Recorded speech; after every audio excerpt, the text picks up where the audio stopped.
Good afternoon, everybody. How are we? Good? Good. President Trump is saddened and outraged over the brutal murder of two Israeli embassy staff here in Washington, D.C. last night. Yaron Lashinsky and Sarah Milgram were a beautiful young couple.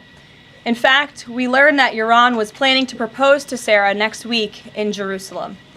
Yaron's father, Daniel, spoke about the young couple's devotion for one another this morning. He said, "They were in love, one for the other. The embassy told us they were like a star couple at the embassy. I never expected something like this. He had his whole life before him." These words, especially every parent knows, are heart-wrenching. The evil of anti-Semitism must be eradicated from our society. I spoke to the Attorney General this morning. The Department of Justice will be prosecuting the perpetrator responsible for this to the fullest extent of the law. Hatred has no place in the United States of America under President Donald Trump. Everyone here at the White House is praying for the victims' friends and families during this unimaginable time. Now for some scheduling announcements. On Saturday morning, President Trump will deliver the commencement address at the United States Military Academy at West Point. On Monday, to commemorate Memorial Day, the President will visit Arlington National Cemetery and participate in a wreath-laying ceremony. The President will further honor our military next month on June 14th when he hosts the 250th anniversary of the United States Army with a grand military parade celebration right here in our nation's capital. President Trump will be joined by veterans, active duty troops, wounded warriors, Gold Star families, and patriotic Americans from across the country to celebrate our heroes who have kept us safe. Tickets for the parade and the celebration are available through the America 250 Commission's event registration portal. It will be a truly historic and special day for our country. After the parade, President Trump will travel to the G7 Leaders Summit in Canada from June 15th through the 17th. We will be sending additional logistics information out after the briefing. Last night, Republicans in the House passed the One Big Beautiful Bill Act, the most significant piece of legislation in years. There were a lot of good faith negotiations in the Republican conference leading up to the final passage, but as always, President Trump came in at the end to bring all sides together and get this deal done. This One Big Beautiful Bill will implement President Trump's Make America Great Again agenda by delivering the largest tax cut in American history for middle-class families, the working class, and small businesses. The One Big Beautiful Bill fulfills President Trump's promises of no tax on tips, which was applauded today by the CEO of Uber, no tax on overtime, a Made in America auto tax break, Trump savings accounts for newborn babies, and substantial tax cuts for our amazing seniors' Social Security benefits. The One Big Beautiful Bill will permanently secure the border by delivering the largest border security investment in history, funding at least 1 million annual removals of illegal aliens to carry out the largest deportation campaign ever, finishing the Trump border wall, and giving pay raises and bonuses for our incredible ICE and Border Patrol agents. The One Big Beautiful Bill protects the Medicaid program and its benefits for the most vulnerable Americans that the program was designed for, by kicking off 1.4 million illegal aliens from receiving benefits and implementing common sense work requirements for able-bodied Americans. The One Big Beautiful Bill also helps get our fiscal house in order by carrying out the largest deficit reduction in nearly 30 years with $1.6 trillion in mandatory savings. Every single Democrat in the House of Representatives who voted against all of these common sense and massively popular policies. The Democrat Party has never been more radical and out of touch with the needs of the American people. The One Big Beautiful Bill is the final missing piece toward ushering the golden age of America. The Senate should pass this as quickly as possible and send it to President Trump's desk for a final signature. After today's briefing, President Trump will hold a Make America Healthy Again event alongside Secretary Kennedy and several other cabinet secretaries to unveil the MAHA Commission report. President Trump wants every child in America to grow up and to live a long and healthy life. That's why he's working alongside Secretary Kennedy to end the chronic disease epidemic to keep our children healthy, safe, and disease-free. The MAHA Commission report is a historic assessment the first of its kind by any presidential administration, of current evidence and research about the health crisis affecting America's children. This report is a review of pre-existing research to comprehensively assess what we understand about our health problems and what we don't understand, and how we can find those answers. All of the findings will be based on the gold standard of science. And I think I speak for all MAHA moms across the country when I say we look forward to the president's event and remarks later this afternoon. And as we head into the Memorial Day weekend, a quick update on gas prices. According to the fuel savings platform Gas Buddy, the national average price of gasoline is expected to be $3.08 on Memorial Day. We expect that to continue to decline because of the president's energy policies. But this is down from Memorial Day last year. And adjusted for inflation, it's the second cheapest price for a gallon of gas on Memorial Day since 2003, thanks to President Trump. And finally, in other news, the Department of Homeland Security conducted a deportation flight from Texas to remove vicious illegal criminals in the United States. All of these individuals were sent or are trying to be sent to a third country. And President Trump promised to get vicious illegal alien murderers, rapists, and pedophiles like these out of our country, and he is trying to deliver on this promise. But no matter how upset this makes Democrats, we will continue to deport these monsters to keep Americans safe. And here are the heinous individuals who were on that flight. A Cuban national convicted of homicide, armed robbery, false impersonation of an official, kidnapping, and robbery strong arm. A Cuban national convicted of attempted first-degree murder with a weapon. A citizen of Laos convicted of first-degree murder and robbery. A Mexican national convicted of second-degree murder. A citizen of South Sudan convicted of robbery in the possession of a firearm. A citizen of Burma convicted of lascivious acts with a child less than 12 years old. A citizen of Burma convicted of first-degree sexual assault involving a victim mentally and physically incapable of resisting. It's disgusting. And a Vietnamese national convicted of first-degree murder. Now, a liberal activist district court judge in the city of Boston, Massachusetts, is trying to force the President of the United States to bring these monsters back to our country. Judge Brian Murphy is ordering the Department of Homeland Security to give these illegal criminals 15 days to reopen their immigration cases with access to phones and attorneys. Every single one of these individuals, I will add, had final orders of removal from our country. And now Judge Murphy is forcing federal officials to remain in Djibouti for over 2 weeks, threatening our U.S. diplomatic relationships with countries around the world, and putting these agents' lives in danger by having to be with these illegal murderers, criminals, and rapists. This is completely absurd. Judge Brian Murphy is not the Secretary of State. He is not the Secretary of Defense or the Commander-in-Chief. He is a district court judge in Massachusetts. He cannot control the foreign policy or the national security of the United States of America, and to suggest otherwise is being completely absurd. According to new reporting about this judge, he's a registered Democrat in Massachusetts who during his Senate confirmation hearings failed to disclose his ties to a radical left-wing organization that claimed the word illegal to describe illegal aliens was inherently prejudicial. This massive judicial overreach by Judge Murphy is part of the same opposition our administration has faced since day one. Radical left-wing judges are egregiously trying to stop President Trump from using his core constitutional powers as head of the executive branch and commander-in-chief. These judicial activists want to unilaterally stop President Trump from deporting foreign terrorists and keeping the American people safe. Nearly 80 million Americans re-elected this president to deport illegal criminals from our homeland, and polling consistently shows that 90% of Americans want illegal alien criminals, especially those with final orders of removal from our country, who have chosen to continue to stay here illegally. Americans want these people sent home. We hope the Supreme Court will continue to rein this in as soon as possible to restore proper constitutional order in our country. We'll take some questions. And here in our new media seat today, we have Jillian Michaels. She's a renowned personal health expert. I know all of you know her. I certainly do, watching fitness videos growing up.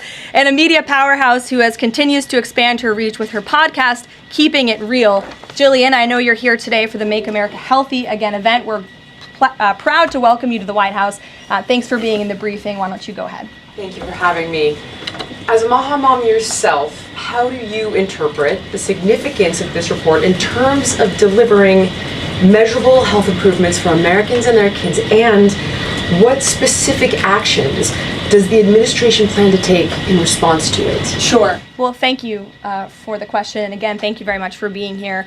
I would like to emphasize, we held a call earlier today with Secretary Kennedy, Secretary Rollins, Administrator Zeldin, and other officials at Health and Human Services to talk about the gravity of this report. When the president took office, he promised to make this country healthy again. And the president signed an executive order directing this commission. And now, less than 100 days later, the commission is delivering this report. It's another promise made and another promise kept.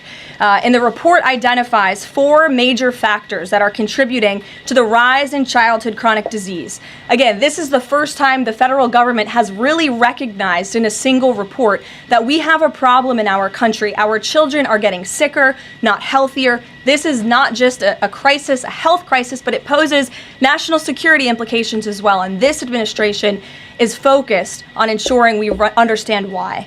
The 4 factors contributing to the report, as you will all hear from the president later, are number 1, poor diet, a robust discussion about ultra-processed food that are dominating our children's diets, environmental chemical exposure, plastics and other chemicals that are unfortunately a part of our daily American life. It talks about the lack of physical activity and chronic stress, and how technology-driven lifestyles are contributing to the decline of our children's physical and mental health. And then lastly, the report touches on the over-medicalization that's taking place in our American society, nowhere else in the world, but just right here in the United States of America. And the report directs the entire administration to understand why these issues are happening and what public policy can the administration implement to ensure that we are fostering a more healthy country for our children. So I'll leave it at that and let the president and his team speak more about this historic report later. But this should be good news for everyone. I don't care what your politics are. We should all agree that we want our children to be healthy and safe, and we want our food supply to be healthy and safe. We have the best farmers and ranchers in the world right here in the United States of America, and we have the best workers in the world. We have the best people in the world, but unfortunately we have a health crisis that's been plaguing us for too long, and this report speaks to the heart of it. You're welcome. Thanks for being here. Garrett, go ahead. Caroline, you guys are very proud of your record on transparency. I have 2 transparency-related questions for you. Sure. On the president's dinner tonight, will the White House commit to making a list of the attendees public so people can see who's paying for that kind of access to the president? Well, as you know, Garrett, this question has been raised with the president. I have also addressed the dinner tonight. The president is attending it in his personal time. It is not a White House dinner. It's not taking place here at the White House. But certainly I can raise that question and try to get you an answer for it. Okay, and on the Qatari aircraft, the Air Force has said they're going to classify all the information about the work that has to get done to bring it up to snuff to be Air Force One. Previous Air Force One contracts, including the one that the president entered into in 2018, are public. That's available knowledge. Will the White House commit to releasing who's doing that work and the cost of that work? I understand that some elements might be classified about specific systems, but will you commit to releasing that basic information so people can see ultimately what this costs? Well, Garrett, as you know, that's a question for the Department of Defense and the United States Air Force, who is accepting this jet as part of their fleet. Declassify anything he wants. Well, you'll have to ask the Department of Defense and the United States Air Force, who is accepting this jet as part of its fleet. Peter. The president can declassify anything that he wants. Has he looked to see if there are any records here that would contradict what we've been told about Joe Biden's decline?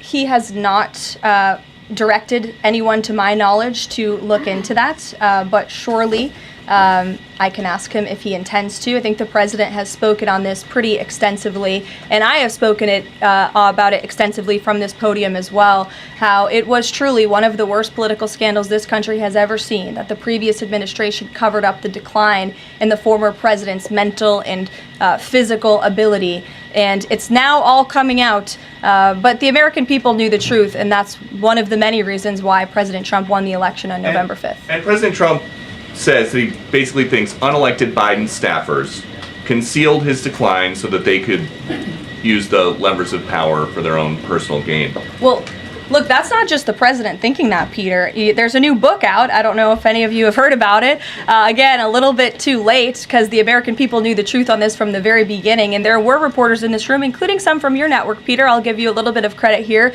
who have said that clearly Joe Biden's staffers were engaging in this cover-up. So this is common sense. This isn't the president making it up. These are facts that are now finally being revealed. Right, and I'm not saying the president's making it up, but he specifically talks about the auto pen. He thinks that staffers were using this auto pen.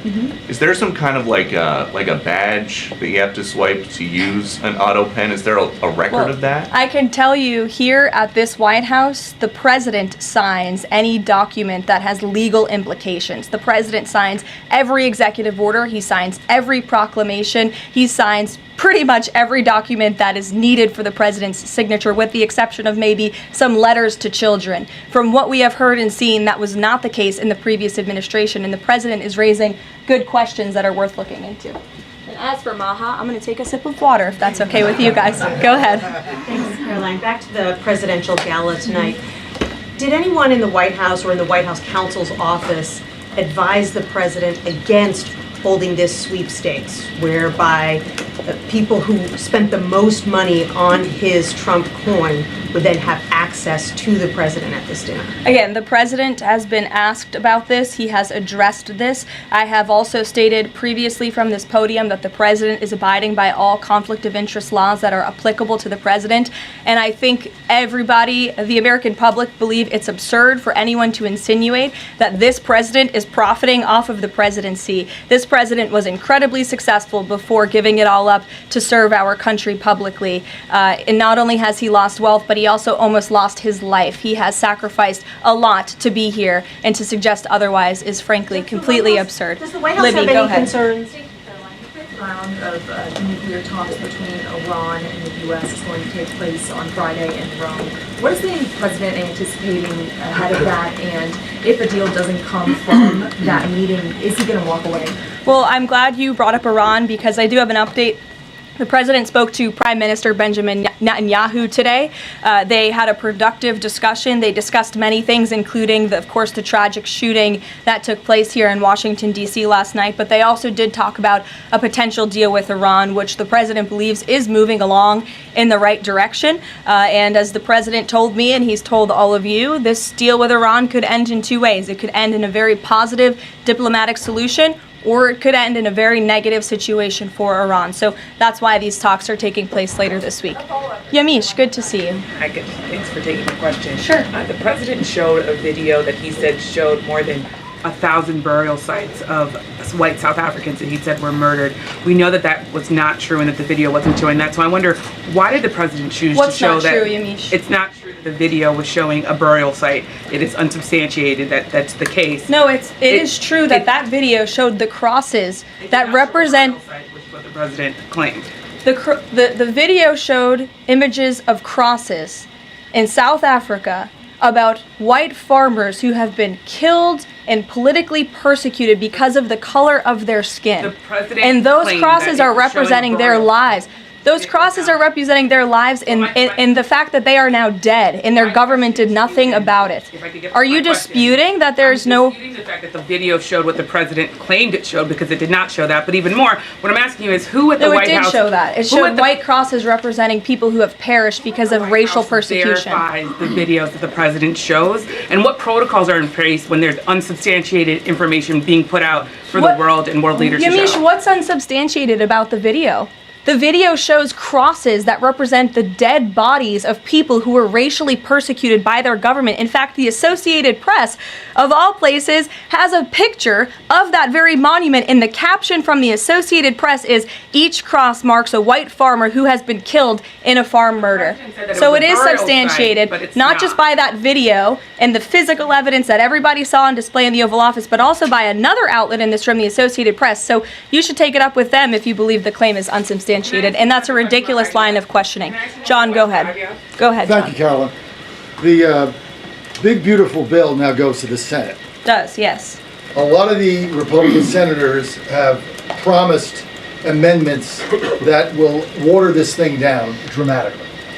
What is the president's level of tolerance for their amendments to water it down, and what will be the action taken for some of the amendments that the president does not want? Sure. Well, the One Big Beautiful Bill is named the One Big Beautiful Bill for a reason, because it is a one big beautiful bill that encompasses just about everything this president could want for the American public. It delivers on so many of his core campaign promises. So surely we want to see those campaign promises signed into law. And as the president put in his Truth Social post this morning, and as he said to me, we can celebrate this past the House for a couple of hours, but now it's time for the Senate to get to work. The president has a great relationship with Senate Majority Leader Thune, and of course so many friends on the Senate side of the Hill, and he's expecting them to get busy on this bill and send it to his desk as soon as possible. Phil. Thank you. Given that the president said the other day the SALT cap, we don't want to benefit Democratic governors, if the Senate was to reduce that SALT cap or make any type of changes, would he support that, or is this a situation where done is beautiful and he just wants to pass it? Well, look, it's a hypothetical question, obviously. Negotiations. The president said. Well, correct, and the bill passed, didn't it? So now it's off to the Senate, where additional negotiations will take place, and we'll see how it goes. Michael. Thank you, Caroline. Two questions on the beautiful bill. One of the campaign promises from President Trump was no tax on Social Security. Now, due to congressional rules, that wasn't able to be included in this bill. How does the president plan to follow through on that campaign promise? Well, this bill did address taxes for our seniors. It actually allows them to take off significant money from their Social Security payments, get more money back, I should say, put more money in their pockets for various reasons. So this bill delivers on that promise. That's the view of the White House. Secondly, you had two Republicans last night that voted against this bill, Congressman Massey and Davidson. Does the president think that they should be primaried? I believe he does, and I don't think he likes to see grandstanders in Congress. What's the alternative? I would ask those members of Congress. Did they want to see a tax hike? Did they want to see our country go bankrupt? That's the alternative by them trying to vote no. And the president believes the Republican Party needs to be unified, and the vast majority of Republicans clearly are and are listening to the president. They are trusting in President Trump, as they should, because there's a reason he's sitting in this Oval Office. It's because he's the unequivocal leader of the Republican Party. Not just a president for Republicans, but all Americans. The president's approval rating is at an all-time high right now, and it's because he knows how to deliver. And Republicans like Thomas Massey and others should take note. Stephen. Thank you, Caroline. Building on the question about Social Security, the bill includes the president's promises to address taxes on tips and overtime. Could you say his feelings about the income cap? Is he satisfied where that landed? And also on a different matter, could you comment on the investigation that the Justice Department has into Andrew Cuomo? As for the first question, the president is clearly satisfied where the bill landed because it passed. Again, now it has to go to the Senate, so changes could certainly be made. As for your second question, I would defer you to the Department of Justice. Caroline. Christian. Yeah, thanks, Caroline. Can you explain the decision to totally shake up FEMA leadership just a week before hurricane season? You'd have to ask the Department of Homeland Security in terms of leadership, but certainly the administration, and I know the National Security Council here at the White House is monitoring storms and natural disasters that are happening across the country at all times. We're briefed on those, the administration is briefed on those, and Secretary Noem is leading that effort for sure. Go Switching ahead. gears, Caroline. Yeah, just following up on Warren Davidson, I wanted to read you his quote that he posted online. While I love many things in the bill, promising someone else will cut spending in the future does not cut spending. Deficits do matter, and this bill grows them. Why should that get a Republican primary? This bill saves $1.6 trillion for the American taxpayer.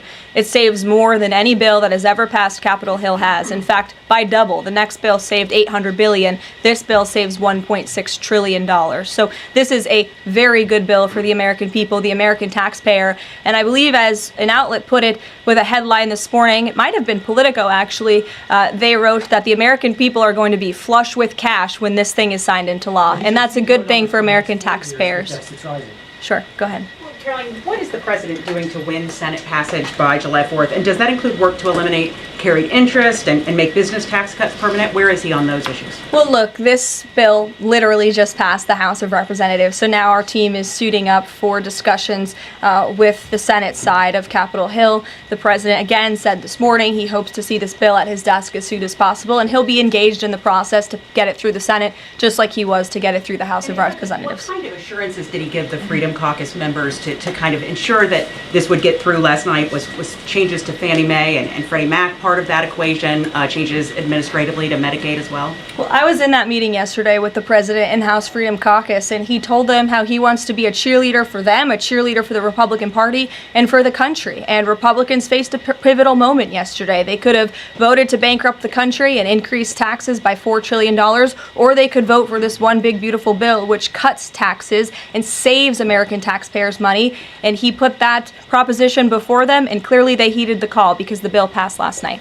Sure. Caroline, so on the Or this morning, rather. Every day is going into the next. Go ahead. The Netanyahu call. Just curious, did the president raise the flow of aid into Gaza? Is he happy with where that situation is right now? Not to my knowledge, but I can certainly go back and check. And then, did you have any reaction to the Supreme Court's ruling about the religious charter school today, as well as Justice Coney Barrett's decision to recuse herself? We'll get you an answer on that case specifically. Sure. You mentioned the president has a good relationship with Leader Thune. Has he talked to him specifically about the plan to get this through the Senate? Does he plan, or is he going to reach out to Republicans who have voiced concerns? Not to my knowledge has he spoken to Leader Thune this morning.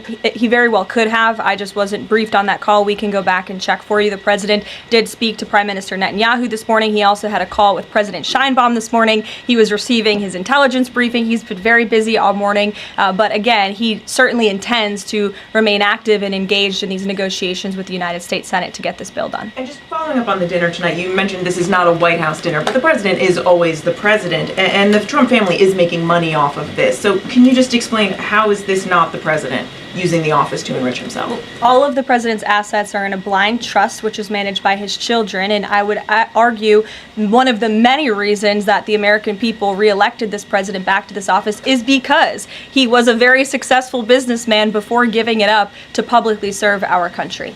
Reagan. Thanks, Caroline. Last week, the president told Brett Baer that he trusts his people, but thinks that the official narrative on his assassination attempts are, quote, a little bit odd. FBI Deputy Director Dan Bongino said days later that there's no conspiracy to find, and as he put it, quote, the there that you're looking for is not there. My question is the president personally satisfied with the investigations into the attempts on his life? And does he agree with Deputy FBI Director, or does he think there's more to it? Well, in the lead up to your question, you answered your own question with the president's own words, and I'll leave it at that. Caroline? Sure, go ahead, Haley. Thank you, Caroline. Haley, go ahead. Oh, thanks. I wanted to follow up on his call with Prime Minister Netanyahu in his effort to deal with Iran. Does he feel like he has the Prime Minister's support in this effort at this point, or did the Prime Minister raise concerns to him in this conversation?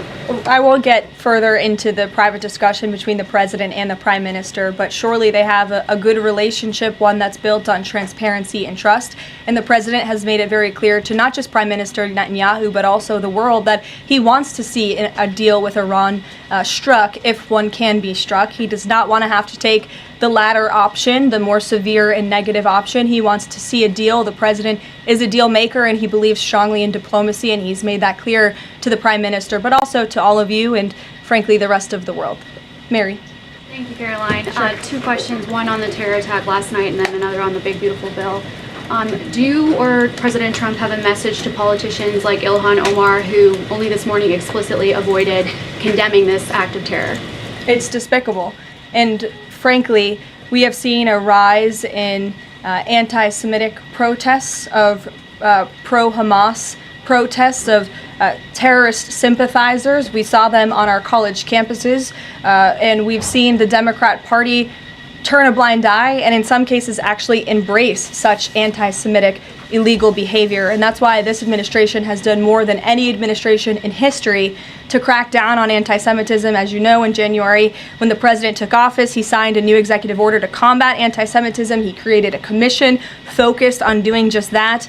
The Justice Department announced their task force as well. The Secretary of State, Marco Rubio, has revoked thousands of student visas from campuses where these pro-Hamas terrorist campus agitators and violent protests took place. And we've also withheld funding from those very campuses as well in an effort to combat anti-Semitism. So the president's made it very clear that such hatred will have no place in our country. Thank you. And then on the big, beautiful bill, I know there's a provision that the House included that defunds Planned Parenthood, not only because of the fact that it's the nation's largest abortion provider, but also because it's, I think, the biggest distributor of transgender hormones right now, even to minors, according to Live Action. So is the president committed to making sure that provision stays in the Senate?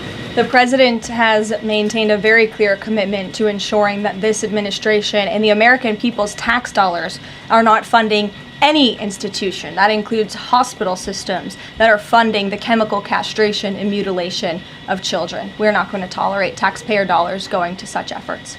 Sure. Thanks, Caroline. You mentioned at the top of the briefing that the migrants were to be sent to a third country. I was just wondering, could you share any more on, which countries the administration has struck these agreements with and what that agreement with South Sudan specifically looks like?